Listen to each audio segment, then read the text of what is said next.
कजरवा दिल का देला घायल।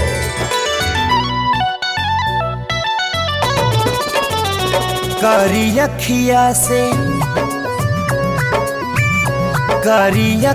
से का दिहल जादूगरी, दिल भइल बा बेकाबू त हम का करी। कारी अखिया से का दिहल जादूगरी, दिल भइल बा बेकाबू त हम का करी।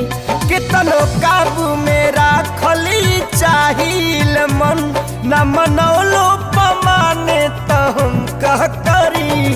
कारी अखिया से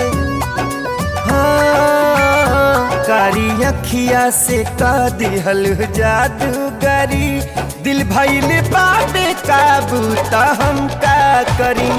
कारी अखिया से का दिहल जादूगरी, दिल भइल बा बेकाबू त हम का करी।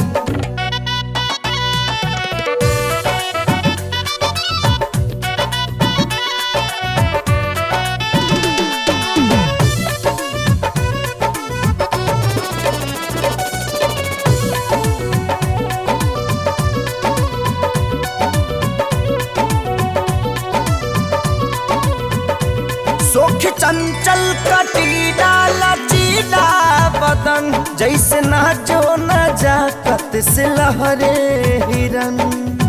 भंवरा बनके तू रुपवा चुरा लेला, प्यार के ककहरा बढ़ा देला। तू मोहब्बत के रोग लगा के राजा हमके अपन दीवानी बना लेला। तोरी अलहड़ी जवानी के अंगड़ाई पर मन लुटा देहनी चेहरा के सुघराई पर। जान जातल न जाला जान जातल न जाला जवानी के क्षण। खुशबू निकली ता दिल तक पहुँचबे करी। कारी अखिया से का दिहल जादूगरी, दिल भइल बा बेकाबू त हम का करी।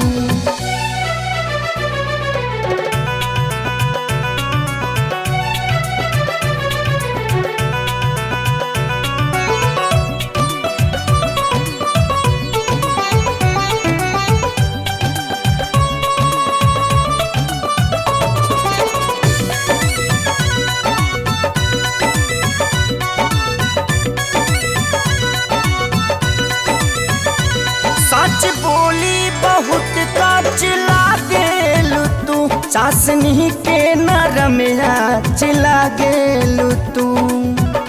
चांद सूरज से हमरा के राचल गइल बा, सबसे सुंदरता लेके हमरा के साचल गइल बा। फीका लागेला दुनिया के आठों अजूबा, हीरा मोती से हमरा के तरासल गइल बा। मन करे कि नथुनिया के उठवा से तार, रस जवनिया के लिहती हम ओढ़नी बुतार।